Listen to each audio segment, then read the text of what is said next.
jërë ngeen jëf mbokku déglukat yi asalaamaaleykum juróom-ñeenti waxtu moom mooy soog a jot ci guddi gi. El Hadj Malick Ndiaye gën a fa ci xibaar fas yéene ko faram fàccee kii di Kémi Seba nag ba léegi ñu nga tënk fa li nga xam moo nekk aéroport international Blaise Diagne loolu nag ginnaaw bi nga xam ne dafa ñëw ñu waroon attewaat mbiram bi fi taali xaalis dañ ci dellusiwaat yéen ci biir xibaar yi li nga xam fas yéene ko faram fàccee Macky Sall nag ootewaat ab wax opposition bi ku nekk ñu joxante loxo jiital Sénégal rek ñuy jàpp ne nañu dellusiwaat ci xibaar yi ni mu gën a yaatu tey ji nag lañ doon sargal kii di Ousmane Tanor Dieng li nga xam fas yéene ko faram fàccee ci wàllu xibaar yi bokk na ci nag lu jëm ci maire bi nga xam ne nag travail collectivité locale yi mer nañ ko toll ci rek ñetti téeméer ci ñoom nag bokk na ci agent communautaire chauffeur ak agent état civil nag ñoom di jotaguñ seen ay koppar wala dañ ci ànd ak kii di Mamadou Camara di sax mi leeral ak kii di ministre Omar Gueye du ñu fàtte xibaaru tàggat yaram pour Abdoulaye Dieng nekk ci wàllu nga xewoon ci xibaar tamit mbirum Kémi Seba lañ koy dooree moom nag activiste boobu moom nag du janook juge bi suba incha allah rabbi ginnaaw nag bañ ko téye fële ci aéroport international Blaise Diagne li xibaar bi nag Libération Online moo ko biral ñuy jàpp ne kat moom dafa waroon ñëw nag ñu attewaat yëf yi ginnaaw boo amee procès ak léegi nekk BCEAO ba mu fi taalee xaalis te jox nañ ko sax jàpp li leer ba leer mooy suñu naataango nee ne kat Kémi Seba moom danañ ko yóbbuwaat nag mu ñibbi 22h lay doon fii ak waxtu ñu wax ci sargal gi ñu doon sargal tey Ousmane Tanor Dieng Macky Sall ñi tërëm yëkkati ay kaddu yooyu nag jëmale ko ci tàllal loxo ku jéggi su ko defee rek ku ci fàtte seen bopp jiital Sénégal kaddu yi tey ji mu ko rotal ci maison du parti socialiste directeur kii di président Macky Sall kaddoom nag Amadou Moustapha Dieng moo ko firi. Et je salue aussi l'opposition. maa ngi nuyu Malick Gakou di nuyu opposition bi nga xam ne sama mag Idrissa Seck mi ngi fii di leen xamal ne ñu jël li nga xam ne moo jëm ci wàllu socio-politique bi ñoo bokk li ñu bëgg ñoo bokk gëm-gëm ak li ñu bëgg am yéene defar Sénégal te loolu moo war a féete kaw kon boog maa ngi leen di woo ngir daal maa ngi leen di woo ngir daal ñu mën a tënku ci li nga xam ne moom waxtaan ngir mën a dindeeku nañu bàyyi suñu waroo yi daal di joxante loxo waxtaan daal di xool daal ni ñu mën a suqalee suñu réew ci noonu nit laay nuyu taxawaay bi nga xam ne askan wi taxaw na ko ngir daal gunge ñu ci nga xam ne ñu koy liggéey jëm ci wàllu Sénégal maa ngi rafetlu te di fëjali sama kóllëre ki nga xam ne moo di Aminata Mbengue Ndiaye jamono ji mu jiite mu jiite parti socialiste ci taxawaayam bu rafet mu am ci biir HCCT ak it ci liggéey bi ñu liggéey ngir daal suqali réew mi jàpp naa ne ci noonu sax la ñu gën a mën a bàyyee xel lépp loo xam ne Ousmane Tanor Dieng jàngal nañu ko te it ci noonu la ñu mën a gën a sàmmee ndonoom moom mi nga xam ne ñu koy ñaanal àjjana Notre détermination avec laquelle de prier pour qu'Allah subhanahu wa ta'ala, le tout miséricordieux, lui accorde sa grâce et une place de choix dans son paradis éternel. mu nekkoon kii di président Macky Sall Idrissa Seck tamit teewoon na ci ndaje moomu ratal na ay kàddu ñu déglu ko ci micro Amadou Moustapha Dieng. à toutes les échelles. la grandeur et la rigueur de l'homme d'État. ci bépp nattukaay bu ñu mën a seetee di gam-gamle taxawaay ak dëgër bi nga xam ne kilifa gu ñu dénku réew am na ko kenn mënu ci dab taxawaay Ousmane Tanor Dieng gis-gisam taxawaayam ci réew mi ak it li mu doon jàppee li nga xam ne amoon nañu ay kujje seen diggante ak ñoom donte sax bokk ñu woon gis-gis ak it ni mu doon it muñee li nga xam ne moo dal ci kawam ak ni mu mënee woon déglu ak taxawaayam daal nekk na koo xam ne kenn dootu ko naatable dëggoom ak it ni muy wéy di sàmm kóllëre doon it sax na ñu jàpp ne nit koo xam ne nit ku mag la maak moom li ñu doon woowantee moo di sama mag sama rakk te loolu fépp foo xam ne rek nekkoon nañ fa ci wàllu république bi te loolu sax moo waral fii tey sama teewaay moo tax may bëgg fàttali taxawaayam ndaw ñi nga xam ne ñi ci Afrique ak ñi ci Sénégal te loolu ma ngi koy jaarale te di fàttali ci kàddu yi nga xam ne taalifkat bu mag bilee nekk doomu réewu Allemagne di Rainer Maria Rilke bindoon na ko jëmm nit ki mun naa dëddu te fekk jamono jooju jëfam mi ngi ne fàng ndax foo xool seen ko jëfam bu leer nañ kon daal man jàpp naa ne Ousmane Tanor Dieng moom demul mi ngi fii si ñun mi ngi ñuy sax joxoñ di ñu wan jaar-jaaram mu mel ni benn téere boo xam ne dañ ko war a jàng téere boo xam ne buñ ci géejoo daañu xam ne dundam ndax saa yu te am na solo kon daal ñu ngi koy ñaanal te di njortu ay bi nga xam ne suñu borom wax na ko ci alxuraan naan yow ruub bu sell bi duggal ci sama biir jaam bi te ngeen ànd tabbi àjjana. Entre dans mon paradis. Merci. loolu mu ngi amoon nag tey jii ci teewaay Amadou Moustapha Dieng ñu bëri teew nañu ngi ci wàllu politique ñu dellu si waat ci ak Amadou Moustapha Dieng. Il tenait à l'éthique. bésub delloo njukkal ak fàttaliku ki nga xam ne moo di Ousmane Tanor Dieng dund nañ ko nekk tey fële ca maison du parti socialiste ca Colobane Ousmane Tanor Dieng mi le nekkoon koo xam ne ku ràññeeku la ci wàllu politique waaye it amoon taxawaay bu am solo ci biir kuréelu socialiste yi nekk ci àdduna bi ki ko xamle moo di Luis Ayana. Sa capacité à répondre à son peuple, à ses camarades, à son pays, à tous nous, ses amis camarades du monde entier. ci wàllam moom Massamba Dieng ki nga xam ne moo yore kàddu njabootu Ousmane Tanor Dieng di xam ne waruñu bàyyi lim fi bàyyi daal di nax saay looloo tax mi ngi woote ñu daal di booloo def wenn say. Des militants qui ne ménageaient aucun effort pour la réussite de ces journées. Parti socialiste ngeen baal na daf ñu amul solo trop ma doon leen wax rek li góor a waxoon doom ya góor bu ñu jël ak dafa war doom yëpp jël sayu bi tax takk ko ba mu dëgër ne leen damat leen ko une grande famille ñi nga bëgg koo tekki mooy déedéet ñii laa ko soxla ngeen damat ñi dem ba ñett teefu mënuñ ci dara mu leen tas leen say ñu tas say en 5 minutes ñu tasaare ko sànni ko mu leen c'est ça la famille tant que vous êtes unis vous êtes forts imperturbables et impénétrables mais une fois divisés vous n'êtes plus rien. Aminata Mbengue Ndiaye mi nga xam ne jamono jile moo taxawaayu gàddu boobu leen dono ndax moo jiite parti socialiste rawatina it moo yore HCCT bi nga xam ne Ousmane Tanor Dieng moo ko yoroon di xam ne ñoom de daañu taxaw temm ngir puso bi du réeree seeni loxo. Aujourd'hui, on peut légitimement se poser la question de savoir que serait devenu le parti socialiste en 2000 sans Ousmane Tanor Dieng. Merci Ousmane, nous ne t'oublierons jamais, jamais, jamais. Je vous remercie. jotaayu njukkal ak fàttaliku boo xam ne amoon na ki teewaayu kilifa yu bëri jëm ci wàllu politique ku mel ni Malick Gakou ak Idrissa Seck teewoon nañ fa waaye kenn seenu fa takkandeeru Khalifa Sall. Amadou Moustapha Dieng ñu wax ci wàllu xibaar ba tey tamit lu jëm ci liggéeykat nekk ci collectivités locales yi maire gi nga xam mel nañ ko ñoom nag maire bi fu toll ci 300 ci ñoom nag ba léegi xamuñu ci nekk bokk na ci ay agent communautaire chauffeur ak tamit agent état civil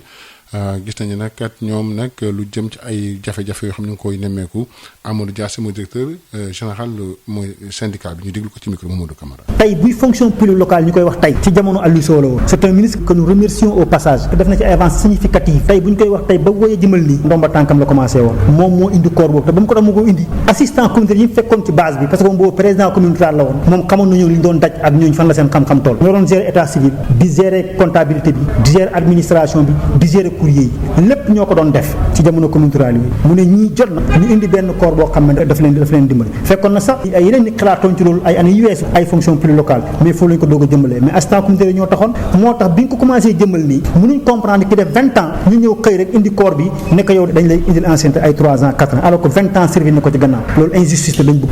beneen bi topp ñu bëggoon ñu réparé mooy ñi nga xamal dañ leen auditoon fekk leen sur place xam ne bu ko lu collectivité locale yi mel ñoo ko mel te loolu dama ci jaajëfal maire Dié bi mu def ci plaidoirie bu extraordinaire envers les agents yi nga xam ne ñoo nekkoon sur terrain waxal na agents yi nga xam ne ñoo ko ci collectivité territoriale bi ñooñu nga xam ne ñoo fi nekkoon démb ak bërki démb di liggéey di xeex ba fonction publique commencé nekk jëmm war a am ay tànk di dox ñooñu seen maire yi ñëw démb rek la leen yéen du ngeen fi ne le cas de Fatkina Diassé à Ndiafate le cas de Cheikhou Cissé à Kër Socé le cas de Khoudia Fleur kii mu ngi jóge département Linguère de Thiarny Diané Njib Gaye à Ndangalma et tant d'autres personnes dans le Sénégal ñooñu ñëpp seen maire yi jël nañ leen teg fële te audité woon nañ leen fiché na leen def nañ 20 ans ci seen service yooyu di liggéey ñu koy génne leen loolu mooy ministre bi daf ko war a corriger parce que injustice la te am na ci ñoo xam ne def nañ procès ak seen maire yi gagné procès yi te ba léegi maire yi ñëwuñu leen rétablir leen dans ses droits te xam nga ne fonction de maire c'est éphémère léegi te élection ñëw ñi ba ñenn ñi dem ñeneen ñi toogaat donc nit ki ba nga koy mettre ci condition yoo xam ne keneen ku fi ñëwaat nga xam ne kii du mën ci kii dara am na chauffeur yoo xam ne seen maire yi biñ ñëwee dañ ñëw rek bale leen fa teg fële indi ñeneen danañ xeex ba Omar Gueye ministre bi ñu war collectivité locale tam indi na ci ay leeral ñu déglu Omar Gueye ci micro Mamadou Camara. ay décisions yu am solo jël nañ ko benn bi mooy fii ak mars weeru mars bu dee région Kaolack dina pare intégration bi nga xam ni moom la war a def ci liggéeykat yi loolu nag gouverneur de la région dina ci liggéey bu am solo ndax texte yëpp jot na ko te dina ko jox maire yi ak président conseil départemental modèle arrêté yi jot na ko te dina leen ko jox dina tamit fexe ba sous préfet yi préfet yi nekk ci gox-goxaan yi liggéey ak maire yi ak président conseil départemental pour que balaa mois de mars jeex ñu mën a dajale arrêté yëpp jébbal ñu ko ñu mën a def intégration bi bu boobaa région de Kaolack day bokk ci région yi nga xam ni vraiment réussir nañ mise en œuvre de la fonction locale te loolu amuñ ci benn jiixi jaaxani mooy am incha allah. également wax leen ni rek nguur gi ci ndigalal président Macky Sall gis ngeen ni depuis 2012 koppar yi jógee ci état bi dem collectivité territoriale bu doon benn la mat na ñett wala ñeent muy fonds de dotation muy fonds d'équipement PACASEN muy SEL contribution économique locale loolu nag ay innovation majeure la yu président Macky Sall jàppale collectivité territoriale bi ci des mooy 10 octobre bi passé président Macky Sall recevoir na maire yëpp ak président conseil départemental jël na ay décision bi njëkk mooy nee na at mu jot léegi 10 octobre journée nationale décentralisation te da koo mandarga xaatim na décret beneen bi mooy nee na PACASEN bi nga xam ni téeméer ak ñaar fukk ak ñett collectivité ñoo ko doon séddoo mu mat téeméeri milliards ak fanweer ci juróomi at yi dina ko généraliser collectivité territoriale Sénégal yëpp am ci ñetteel bi mooy conseil présidentiel dina ko jiite ci 2020 bu boobaa nag lépp lu ñu war a waxtaanee ci luy améliorer condition collectivité territoriale ci Sénégal luy wane seen dëgëraay dina ko jël incha allah. waaw recruter maire yi dañuy recruter parce que am nañu aussi un volet social recrutement moom fexe ba nit am liggéey di ko fay loolu lu baax la ci collectivité territoriale wante bu ñu xoolee analyse xool masse salariale bi li muy représenter par rapport ak seen i ressources dafay jégg dayoo moo tax ñu ñaax leen ni leen à partir de maintenant nag dañ ci def attention di recruter di seet poste yi ñu soxla rek ñu recruter ko ñi nga xam ne nag ñi nga fa doon liggéey duñ leen sànni mais xëy na dañu waxtaan trouver ay solution yoo xam ni ñoom ni dinañu am loo xam ni sax mooy gën lañ leen daan fay ci weer wu ne pas liggéey boo xam da ngay toog doo def dara bu weer dee ñu fay donc loolu mënta wéy. dañ ko doon rek 11e journée bu Ligue 1 bi nga xam ne nag jeex na tey jii nii Gorée moom ak Casa Sport 0 bi partout la Stade Mbour gagné Cneps 2-0 Mbour Petite Côte dem ca Louga gagné fa Ndiambour benn ñaari bal ci benn mu defet bu njëkk boo xam ne nag Ndiambour am nañ ko ren jii nii waaye defet boo xam ne kat neexul dara kii tàggat Ndiambour bi nga xam ne kat dina am ay arrivé ak ay départ ci mercato bi Alassane Diallo luy wuyoo ci micro Lamine Gueye Samba. defet bu naqadi trop sax parce que boo avancé benn pas reculé waat kooku du progrès quoi man nag football dara du ma si bett am di fekkal xam na ni Mbour football fii exactement dañ ko entraîné mooy mais axe central yu dëgër bopp duñu jël je crois pour qui ils prennent pas ils sont pas complémentaires ñu jël bit dellu si sama axe moo passe keneen ki kenn xamul la muy def déconcentré perte bal ba def fa faute ñu joué rouge ñu ñëw amaat penalty raté du ma wax chance te woon suñu côté mais côté contenu même si on avait la possession Ndiambour xaw na dellu ginnaaw tey tuuti quoi on s'attendait à mieux mais nag football léeg-léeg défaillance individuelle nga gën a gis waaw bit yi ñaari bit yëpp loolu la quand même même penalty raté défense la bit bi góol bi jël défense la donc c'était pas sur le contenu wala balote ñu dugal non ay defa mais nit mooy football nag bon bu nit du football nag nit ay juum Khalifa c'est un bon joueur tey def na erreur bi Razak un bon gardien mais bal boobu moom ñëpp xam foofu rek la ko mën a dóor ay nit lañu on les pardonne teguwaat ci chantier bi mais di metti rek bon 4 matchs yi doon ñëw yëpp Ndiambour doon recevoir 3 yi ñu amoon opération commande avoir minimum 10 points ci 4 matchs yi xanaa léegi daf ñuy tegaat pression trop pour ñu dem ñaari tali wuti fa résultat bu positif. léegi wax nga également ci mercato bi yaa ngi xaar ay renforts. waaw ciblé nañu li ñu manqué bon dana amoon 32 jours léegi dañ ko bëgg a wàññi ba 25 à 26 jours donc dana am ñu dem critère bi ñu joué woon la ñu amul temps de jeu peut-être ak ñi nga xam ni seen jikko compatible ak li ñu bëgg moom bëgguma wax impolitesse am na nag ñun ciblé mercato boo indi dafa war a gën niveau ki fi nekk am na ñun it ciblé ñun yaakaar nag ñoo xam ne bu leen indee fii ñëpp xam nañ ne ay football kat ñun yàgg nañ football xam nañ leen bu baax quoi nga daan ko am ci attaque bi peut-être benn wala ñaar ci milieu bi ak défense bi benn surtout ak central. ñu wax ci Dakar Sacré-Cœur moom dafa def match un but partout diggante mu Pikine li ni mel tam la ñëw ak diggante Ndiambour ak Jambar ak ñaari tali Teungueth FC Génération 2-1 Jaraaf bu gagné Douane 1-0 ci classement bi nag Teungueth moo jiitu Dakar Sacré-Cœur topp ci Douane topp ci Cneps ak Génération Foot su fi amee ñoom dañuy wàcc Ligue 2 bi tamit jeexal nañ seen 11e journée bi Wakam dafa gagné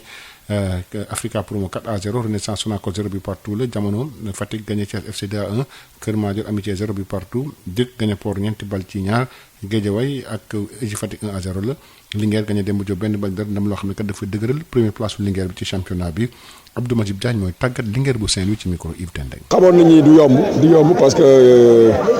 ki nekk ci Kaolack topp si moom ñu am li leen teqale woon mooy benn poñ donc ñun waxoon nañu ni suñu ëmm tey mooy gagné leen pour am ñeenti poñ suñu diggante donc du woon yomb ñoom aussi dañ doon ñëw pour gagné ñu parce que gis nga ni nga ko waxee am nañ ñaari match sans victoire mooy yi ñu génnoon à Dakar am 1 point donc foofu aussi atteindre woon suñu objectif parce que 4 points la ñu bëggoon sur 6 amuñu ko 1 point la ñu am donc il fallait ñu tey ñu retrousser manches yi pour gagner waat pour recoller waat public bi ak li ci ëpp solo mooy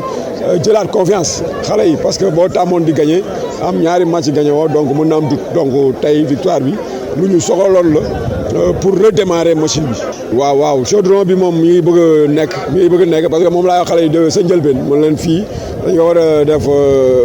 baxalukaay ku ñëw rek nga ñam comme ni ko on li di waxee. donc aussi premier mi-temps bi gis nga ni mu demee gagné wuñu duel gars yi xawoon nañu dominer surtout au milieu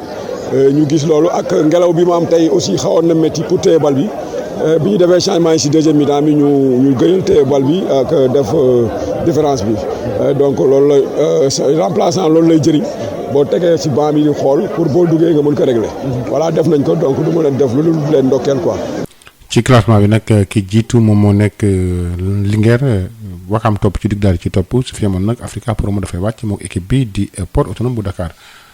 fukki simili ak juróom-benn moo topp ci 9h ci guddi gi ñu ànd ak rétro bi.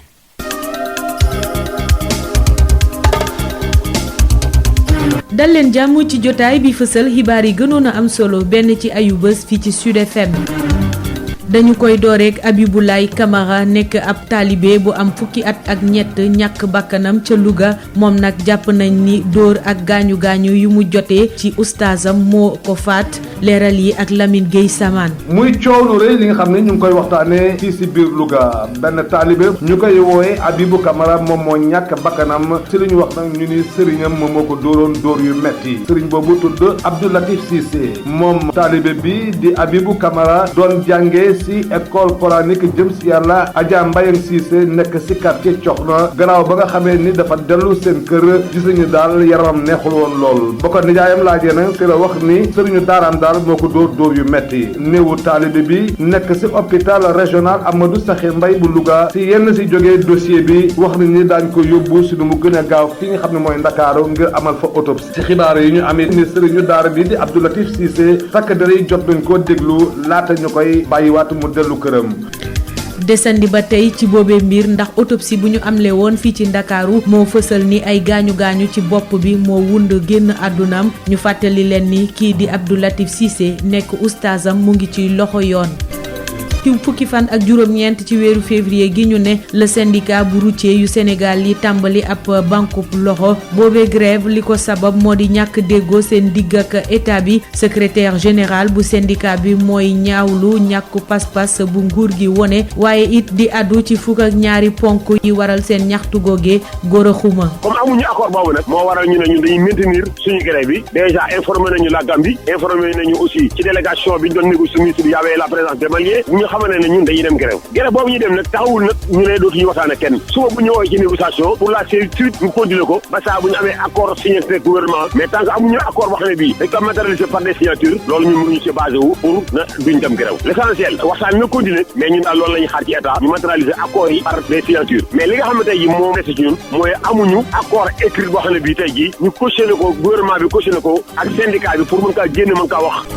ci bët saalumu réew mi étudiants yi nekkee ci université Assane Seck ñoo tàmbali ci alxames bi banque loxo boo xamante ni amul app li ñuy ñaawlu mooy ni ñuy jàngee ci boobee bërëb waaye it boole ci li ñu dakkal tabaxu chapiteaux yi ñu teewlu ci Ibrahima Diouf. illimité moom jeexal nay wax lépp luy jàng ci condition yi nii nañ ko arrêté parce que du suñu coobare ñun bi ñu joxee emplâtant yi dañoo seetlu emplâtant yooyu c'est des emplâtants qui sont prématurés léegi étudiant bu nekk Sénégal ñun mënuñu concevoir ngay xëy ci semaine bi benn yoon boobu ngay def cours nga ñëwaat encore defaat cours léegi nag suñu commission pédagogique bi ñu ko xaymaa ba toog ce qui veut dire que 2 ans lañ nar a def pour mën a pare première année ak procédure yëpp pour xaar ñu dem rattrapage ainsi de suite loolu yëpp bi ñu ko calculer dina beesu ñaari at daf ñoo mujjee def ndax chapiteau dañoo yaakaar ne ni ñu ko waxee ñoom pour ñun maanaam du mot sax 1 mois waaye tey chapiteau yi ñu gis nii weesu na ñaari weer léegi ñu ngi dugg ci ñetteelu weer bi di dem liggéey dafa taxaw kenn nekk fa y a personne ñoo ñëwoon ñëw neen pour def fondement bi ñoo ñu pare ñu dem ñoo ñëw samp weñ ñi samp neen weñ ñi léegi ñooñu bi ñu demee léegi am na une semaine noonee lañ ko nemmeekoo ca Ndar it étudiants yu nekkee ci université Gaston Berger ñoo tàmbali grève bu ñaari fan yoo xamante ni dañuy banque seeni loxo ci lépp loo xamante ni ay njàng la waaye it tàmbaliwaale ñeenti fan yoo xamante ni dañuy dugg ci restaurant yi lekk ba noppi duñu wone ticket lépp jëm si li ñuy ñaawlu ñàkk wàccu woo bu jëwriñ gi ñu dénk wàllum njàng mu kawe mi di Cheikh Oumar Anne te it di sàkku ñu yeggali ci nim ko gën a gaawee chantier yi ñu taxawal foofu waaye it tàmbali liggéey yi ñeel assainissement bi.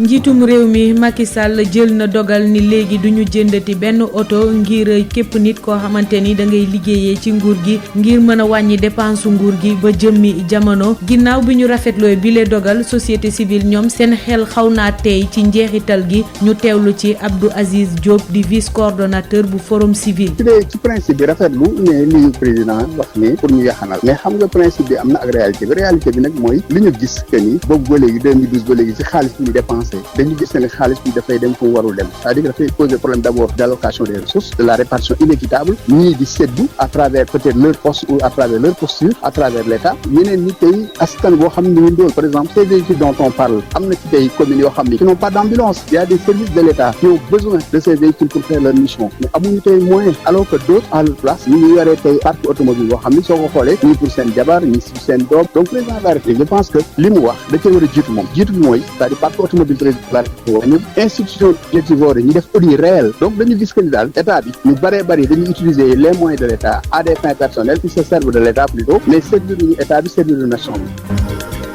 tegu doj bu njëkk ca Diamniadio bu complexe sportif bu ñuy duppee stade du Sénégal bile jumtuwaay li ci gën a fës bokk na ci ab stade de football boo xamante ni dina am lu toll ci 50,000 places projet boobee financement bi xayma nañ ko ci lu ëpp téeméer ak juróom fukki milliards ci suñuy koppar ubbite bi ñu ngi koy xaarandi ci ñaar fukki fan ci weeru août atum 2021 Donisia Sambou. fii ak fukki weer ak juróom-ñaar Sénégal dina dalal complexe sportif multifonctionnel ñu nar ko dippee stade Sénégal njiitu réew mi Macky Sall di dellu si ci jumtuwaay bi. Infrastructure sportive moderne qui répond aux normes internationales. jumtuwaay sportif moderne bi nga xam ne nag day wuyu ci norme FIFA dina am noon stade football juróom fukki junniy place waaye tamit